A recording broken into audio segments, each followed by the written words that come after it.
Students, let's start a new topic that will be the current trends in AI or the state of art of AI today. Okay, so a new topic is current trends in artificial intelligence or the state of art AI today. Okay, सबसे पहला हमको इसमें understand करना है कि difference between machine learning and deep learning. ठीक है, difference between what machine learning और deep learning. Okay, machine learning में कैसा होता है? मशीन लर्निंग में हम है ना प्रोग्राम्ड नहीं करते. क्या नहीं करते? प्रोग्राम्ड नहीं करते. ठीक है, इसमें जो मॉडल को सिखाते हैं उसको प्रोग्राम्ड नहीं करते. प्रोग्राम नहीं करते का मतलब क्या है? प्रोग्राम्ड करना मतलब क्या है? एक पर्टिकुलर क्वेरी या एक पर्टिकुलर इनपुट के लिए उसका करस्पॉन्डिंग एक्शन फिक्स रखना. जैसे फॉर एग्जांपल मैं अपने वर्चुअल असिस्टेंट का रखूँगा. जैसे अगर क्वेरी में कहा गया है फ्रॉम विकीपीडिया, ठीक है, तो फ़ौरन वो विकीपीडिया में क्या करेगा? सर्च करेगा. और जैसे ही वो विकीपीडिया में सर्च करेगा वो उस कंटेंट को क्या है फाइंड करके आपको रीड आउट करके दे देगा. समझ में आ रहा है? तो मशीन लर्निंग के अल्गोरिदम्स जो होते हैं उसमें हम मॉडल को डेटा के बेसिस पे सिखाते हैं. किसके बेसिस पे सिखाते हैं? डेटा के बेसिस पे.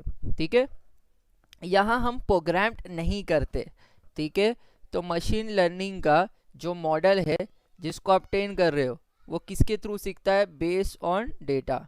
Model learns based on data. ठीक है, तो इधर डेटा का वैसे पूरे डेटा साइंस में या एआई में data place a important part. आपको बहुत ज़्यादा डेटा को लोड करना है और रियल डेटा से या रियल टाइम डेटा से मॉडल को सिखाते हैं. ठीक है, अब just for information machine learning के कुछ अल्गोरिदम्स है. Like for example machine learning algorithms जो काफ़ी फेमस है.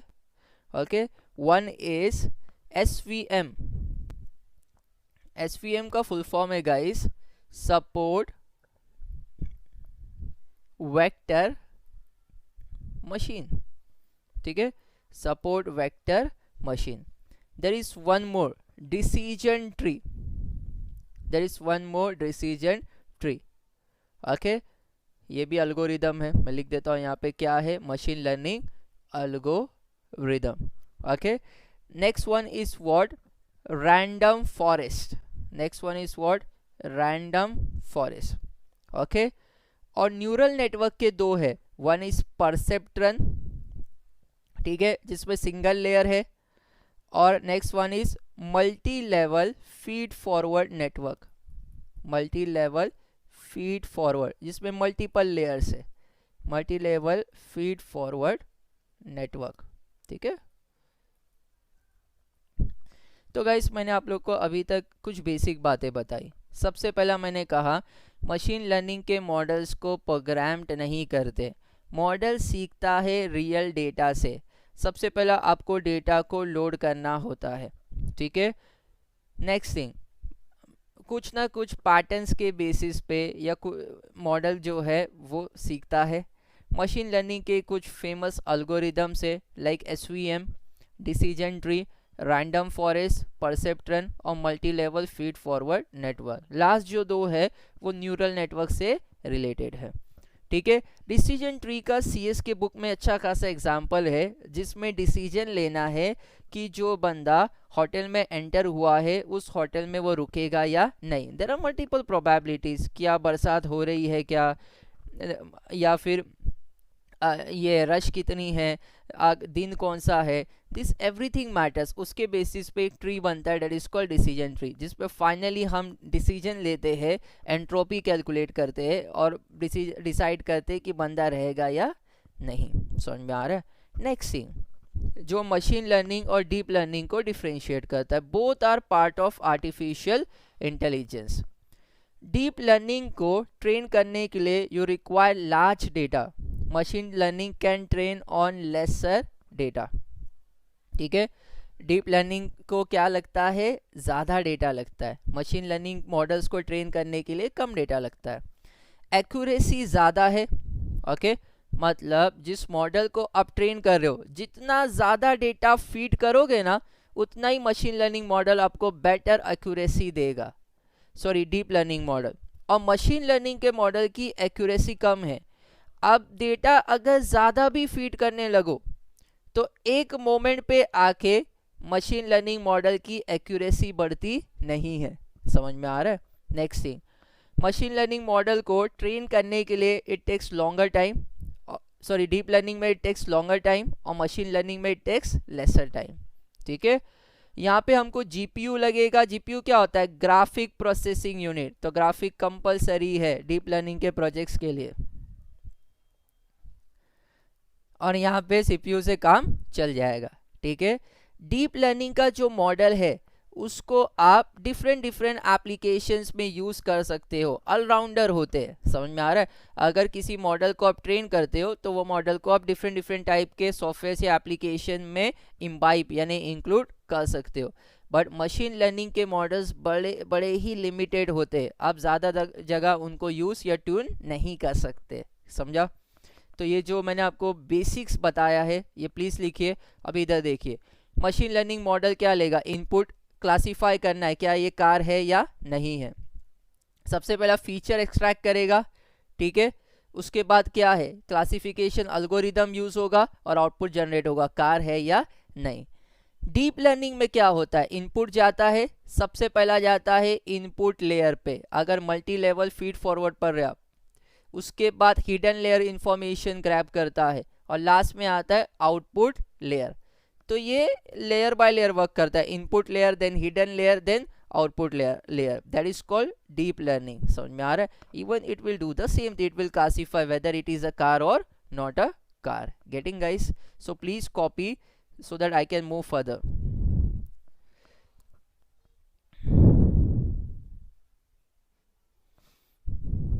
Okay, so I hope आप लोगों ने साइड बाय साइड भी थोड़ा कॉपी किया होगा, आप लोग का हो गया इतना। Will move further. ठीक है, नेक्स्ट थिंग,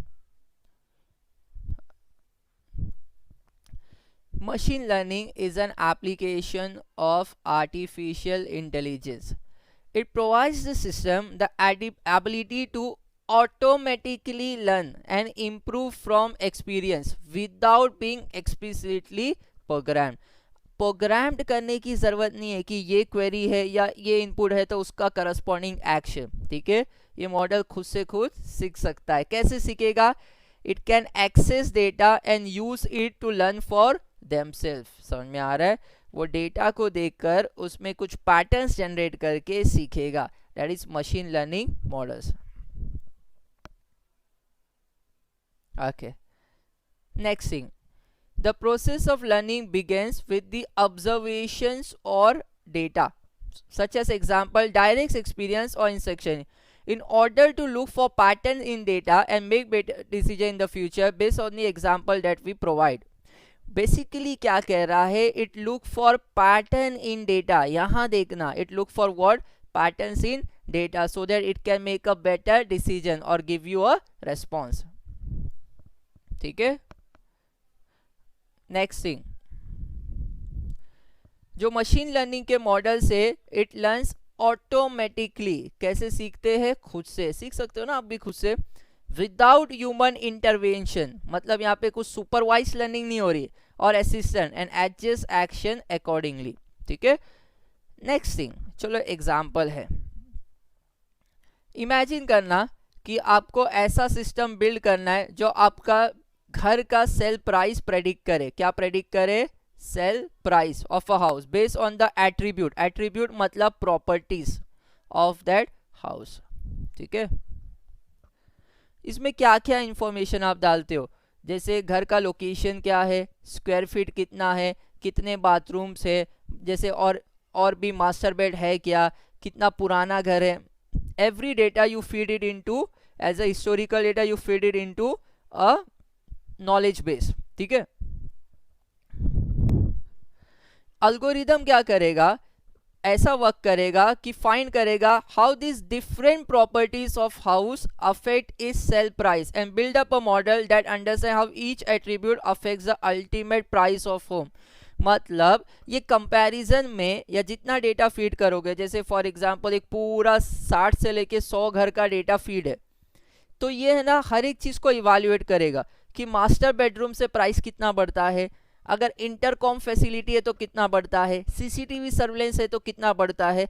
तो ये हर एक जो जो प्रॉपर्टी है, प्रॉपर्टीज है यानी इंपॉर्टेंट कैरेक्टरिस्टिक है घर के, उसके बेसिस पे फाइंड आउट करने की कोशिश करेगा कि घर का प्राइस कैसे डिसाइड होता है। समझ में आ रहा है हाँ कि नहीं? For new house going on the market, the machine learning algorithm could use the model to predict its sell price automatically. समझ में आ रहा है? अब ये पूरा डेटा जब फीड होगा मल्टीपल लोकेशंस का, मल्टीपल घर का, तो ये हर एक प्रॉपर्टीज को समझेगा कि कैसे वो प्रॉपर्टीज से घर का प्राइस डिसाइड होता है और आपके घर का प्राइस आपको प्रेडिक्ट करके दे देगा। That's how the machine learning algorithm works. ठीक है, अगर आप चाहते हो कि एक्यूरेसी बेहतर हो, देखो सिंपल सी बात है, जितना आप डेटा बढ़ाओगे उतना ही बेटर मॉडल काम करेगा। ठीक है, जितना ही ज़्यादा आप होम सेल का प्राइस फीड करोगे किधर, सिस्टम में। समझ में आ रहा है हाँ कि नहीं? जैसे फॉर एग्जांपल मेरा घर अगर टीएमसी में, ठीक है, अगर बहुत सारा टीएमसी के घर का डेटा होगा कि तो हो सकता है अप्रोक्सीमेट स्क्वायर फीट भी सेम हो, मास्टर बेडरूम भी हो, तो मॉडल्स के लिए सीखना क्या हो जाएगा, आसान, और उसका एक्यूरेसी क्या है, बढ़ती ही जाएगी। it doesn't rely on rule programmed by a human, it is the learning based on real data. समझ में आ रहा है? जो डेटा आप फीड करते हो उसके बेसिस पे ही मशीन लर्निंग मॉडल प्रेडिक्ट कर पाता है, सीख पाता है, प्रेडिक्ट कर पाता है और अपनी एक्यूरेसी को बेहतर कर सकता है। उसके लिए आपको क्या करना है, ज़्यादा से ज़्यादा घर का सेल प्राइस अपडेट करना है। आप बोलोगे सर एग्जांपल बताओ ऐसा, प्ले स्टोर पे एक ऐप है नो ब्रोकर। ठीक है, क्या ऐप है, नाम है NoBroker. It is an app develop to reduce the cost of a brokerage. ठीक है, it works on basis of this things. Next one, deep learning. ठीक है, तो डीप लर्निंग के दो मॉडल्स है। कितने मॉडल्स है? दो। सबसे पहला मैंने आपको बताया था multi level feed, actually neural network के दो मॉडल्स है। ठीक है, एक मिनट मैं इसको एम्प्टी कर देता हूँ। न्यूरल नेटवर्क के कितने मॉडल्स है? दो। न्यूरल नेटवर्क के दो मॉडल्स है। One is perceptron model, okay, second is, मैं शॉर्ट में लिखता हूँ, multi level feed forward neural network. ठीक है, डीप लर्निंग में multi level feed forward network deep learning के तरह ही है। हमारे ब्रेन में मल्टीपल लेयर्स होती है। समझ में आ रहा है हाँ कि नहीं?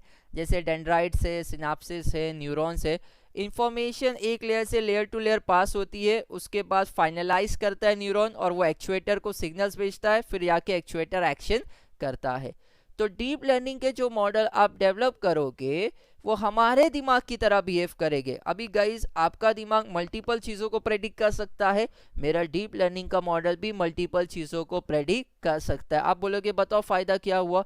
अगर ये मल्टीपल चीज़ों को प्रेडिक्ट कर सकता है तो मैं इसको मल्टीपल एप्लीकेशन में यूज़ कर सकता हूँ। समझ में आ रहा है? इधर deep learning system are made of layers of virtual neurons. ठीक है, अगर आपने लास्ट लेक्चर देखा होगा तो डिफरेंट लेयर्स होती है, इनपुट लेयर, हिडन लेयर, ठीक है, then output layer. Each neuron's job is to simply add up the input current, decide whether to fire off an output signal to the next layer of neuron. हर एक layer क्या करती है? एक layer input receive करती है, next layer को अपना आउटपुट देती है। समझ में आ रहा है? Every neuron in the layer is connected to every neuron in the layer of the network. हर एक लेयर से क्या है? जुड़ी हुई है। ठीक है, by learning the optimal weight of each of these current, neural network can solve a wide variety of the problem। ठीक है, कुछ weights असाइन किए जाते हैं इनपुट्स को। न्यूरल नेटवर्क बहुत सारे आपको प्रेडिक्शंस करके दे सकता है, just the same way your own brain does. जिस तरह हमारा दिमाग काम करता है उसी तरह कर सकता है। ठीक है, न्यूरल नेटवर्क को आप यूज कर सकते हैं for representing even a very complex problem. ठीक है, even a very complex problem. Okay, take an example of a neural network. Okay,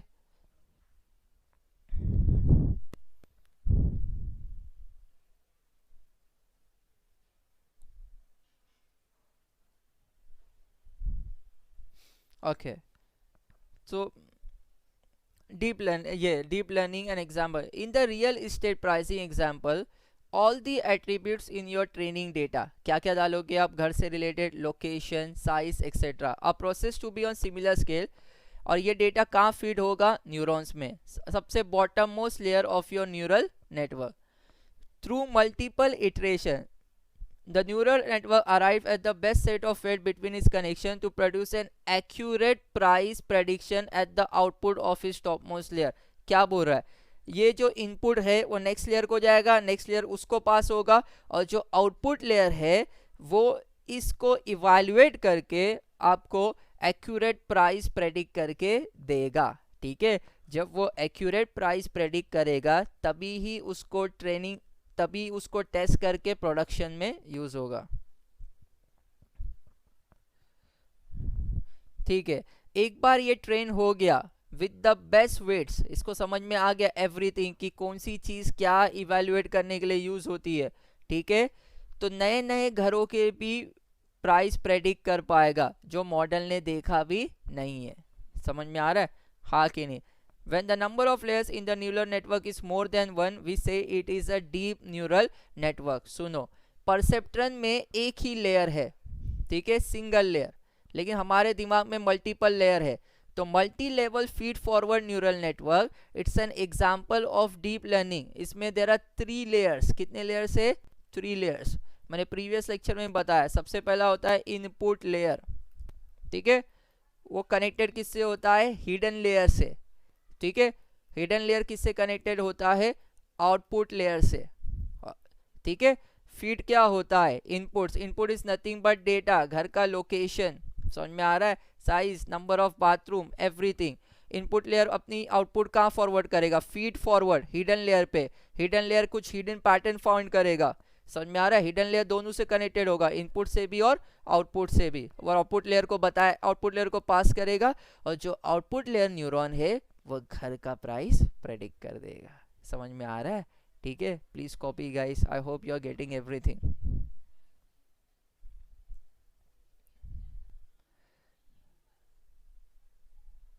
okay, चलो विल मूव फर्दर।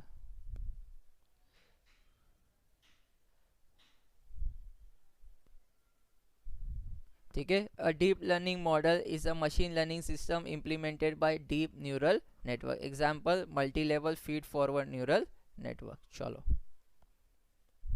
अब ये सब इंपॉर्टेंट टॉपिक्स है। देखो, एआई रिप्लेसिंग वर्कर्स। देखो, रोबोट्स का इस्तेमाल करने से कंपनी को बड़ा फ़ायदा होता है, एक्यूरेसी मिलती है, कॉस्ट रिड्यूस होता है, बराबर हाँ कि नहीं, टाइमली मैनर में काम होता है। But human resources are getting replace by robots rapidly. Basically लोगों की जॉब जाती है, बट जहाँ पे सेफ्टी की ज़रूरत है robots are doing a great job. ठीक है, जहाँ पे सेफ्टी हजार्ड से, हजार्ड समझ में आता है कि भाई अगर कोई ऐसा प्रॉब्लमेटिक काम है तो वहाँ पे robots are doing a great job. Next IOT, IOT application. Smart home तो पता होगा, आप आपके पूरे घर को गूगल असिस्टेंट से या ब्लिंक ऐप से जो प्ले स्टोर पे है कंट्रोल कर सकते हैं, बराबर। स्मार्ट रेफ्रिजरेटर, जो आपको जो घर में जो जो सामान है लाया फ्रिज में, उसके बेसिस पे आपको प्रेडिक्ट करके बताएगा कि क्या कुक करना है। इवन मार्केट से प्राइस बताएगा, ऑफिशियल वेबसाइट पे जाके ऑर्डर करके आएगा। स्मार्ट कार मतलब रोबोटिक कार है, हाँ कि नहीं? तो यहाँ आईओटी में भी एआई का इस्तेमाल होता है। मैं आपको इसका IoT with AI can do magic, ऐसा क्यों? सपोज मैं एक वर्चुअल घर बना रहा हूँ, ठीक है गाइस, मैं क्या बना रहा हूँ, एक वर्चुअल होम डिज़ाइन कर रहा हूँ। अब ये जो वर्चुअल होम जो मैं डिज़ाइन कर रहा हूँ ना गाइस, अब मैं क्या सब लगा दिया, लाइट फैंस एवरीथिंग लगा दिया, ब्लिंक ऐप और गूगल असिस्टेंट से कंट्रोल भी हो रहा है। अब मैं क्या चाहता हूँ, जो स्ट्रीट लाइट है ना वो डे के ब्राइटनेस लेवल के मुताबिक हो। अगर ब्राइटनेस ज़्यादा है तो स्ट्रीट लाइट ऑटोमेटिकली बंद हो जाना चाहिए, अगर ब्राइटनेस लो है तो स्ट्रीट लाइट ऑटोमेटिकली स्टार्ट हो जाना है। वहाँ पे आएगा artificial intelligence that has to be included in the AI with the help, that has to be included in IoT with the help of what, coding। बात समझ में आ रही है? तो ऐसे IoT with AI can do a magic for you। Emotional artificial intelligence, इसमें face recognition आ गया, speech recognition आ गया। It's a part of emotional AI, it's a part of what, emotional AI। ठीक है, ओके। रिसर्चर्स क्या कर रहे हैं, जो AI यूज करना चाहते हैं डिप्रेशन को भी ट्रीट करने के लिए, इससे क्या होगा, और साथ ही साथ टू प्रेडिकेट मेडिकल डायग्नोसिस, आप AI की मदद से डिजीज प्रेडिक्ट करना आसान हो सकता है, like for example breast cancer, ठीक है, heart disease, sorry heart disease, ये सब प्रेडिक्ट करना क्या हो सकता है, या प्रेडिक्ट मतलब डायग्नोस करना, अर्ली डायग्नोस करना बड़ा ही आसान हो सकता है। इवन मेडिकल फील्ड में सर्जरी के लिए क्या लगेंगे सर्जिकल इंस्ट्रूमेंट्स, वो भी आपको AI प्रोग्राम प्रेडिक्ट करके दे सकता है, just on the basis of patient previous medical history, जब वो एडमिट था आपके पास। ठीक है, इम्प्रूव कर सकता है customer service with the help of robots और बॉट्स, है ना। और ऑनलाइन शॉपिंग के तो सारे पोर्टल्स यूज़ करते हैं कि नहीं, है ना, हाँ कि नहीं, फ्लिपकार्ट, स्नैपडील, सब लोग क्या यूज़ करते हैं, AI टेक्नोलॉजी, बराबर की नहीं, रोबोट्स और बॉट्स, चैट बॉट्स की बात कर रहा हूँ मैं। Next thing, AI in shopping and customer service. Myntra पे शॉपिंग करते हो right, everything you can get customise, बराबर, हाँ कि नहीं। अगर एक प्रोडक्ट सिमिलर रहेगा तो वो आपको रिमेनिंग प्रोडक्ट भी बताता है, बराबर, pattern, size, images, everything you will get. आप मिंत्रा पे शॉपिंग करोगे आपको साइज मिलेगा, ठीक है, और इवन वो आपको विथ पिक्चर्स एक्सप्लेन भी करेगा ये साइज का क्या कितना डिफरेंसेस वगैरह आएगा, आपको कलर मिलेंगे, you can get every information, right. That is the role of AI in shopping and customer service. अगर मैं एक जैकेट चूज करता हूँ एक कलर का, ठीक है, उसके सिमिलर कलर क्या है उनके डेटाबेस में, ये भी हमको जल्दी वो क्या बोलते हैं लोड करके दे सकता है, definitely yes। तो AI can figure out what can make the customer happy or unhappy, right, on the basis of data। ठीक है, तो ये लेक्चर में इतना ही, आगे के लेक्चर में will continue with our next topic.